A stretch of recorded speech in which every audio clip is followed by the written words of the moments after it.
ഇത്രയും നാളും ഇവളുടെ തന്നിഷ്ടം ഞാൻ ക്ഷമിച്ചു. ഇനി എനിക്കതിനാവില്ല. പ്രതാപേട്ട, അവസാനമായി ഒരു പ്രാവശ്യം കൂടെ ഏട്ടനും ഋതുവിനോട് ക്ഷമിച്ചൂടെ?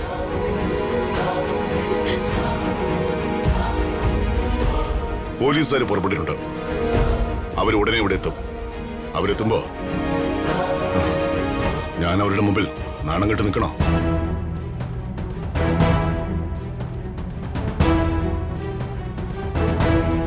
ഇവിടെ അറസ്റ്റ് ചെയ്തെന്ന് പറഞ്ഞ് അവരെ കളിയാക്കി തിരിച്ചയക്കണോ? ഉത്തരവാദിത്തപ്പെട്ട ഉദ്യോഗസ്ഥരെ ഞാനായിട്ട് കോമാളി വേഷം കെട്ടിക്കണം? വേണ്ട സാർ. പോലീസുകാരുടെ മുമ്പില് സാറ് നാണം കെടണ്ട. അവരെ കോമാളിയാക്കാൻ വേണ്ട. പോലീസ് വരുമ്പോ അവർക്ക് അറസ്റ്റ് ചെയ്യാൻ ഒരു പ്രതി വേണം. അത്രയല്ലുള്ളൂ. അത് ഋതിക മാഡം തന്നെ ആവണമെന്നില്ലല്ലോ. രാജു, നീ എന്തൊക്കെയായി പറയുന്നേ? കുറ്റം ഞാൻ ഏറ്റെടുക്കാം സാർ.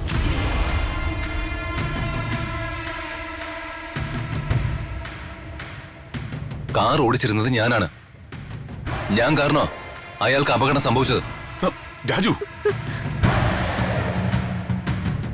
ദൈവത്തെ ഓർത്ത് സാർ ഇതിന് തടസ്സം പറയരുത്.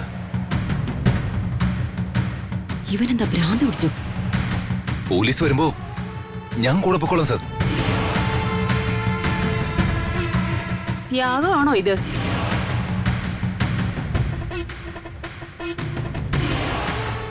ഈ വീട്ടിലെ ഉപ്പും ചോറും തിന്ന് വളർന്നതിന്റെ നന്ദിയാണ് സാർ.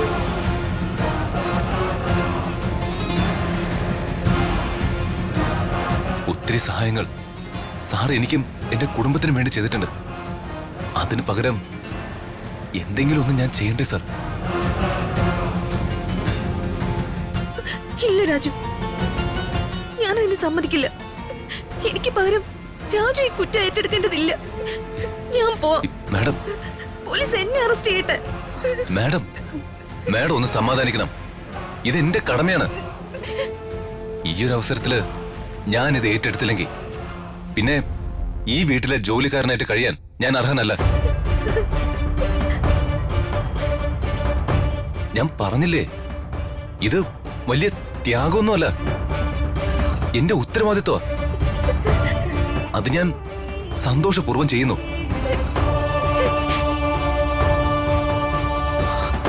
ഈ അവസരം എനിക്ക് നിഷേധിക്കരുത് സാർ.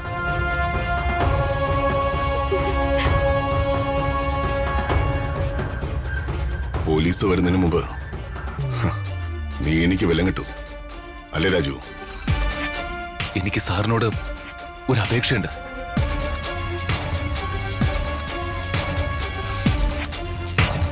എന്നെ ജാമ്യത്തിലിറക്കാൻ സാറ് ശ്രമിക്കരുത്.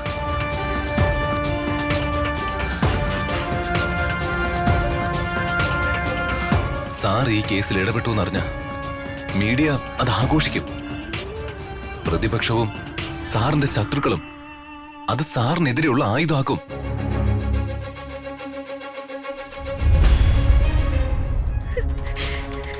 അകലെ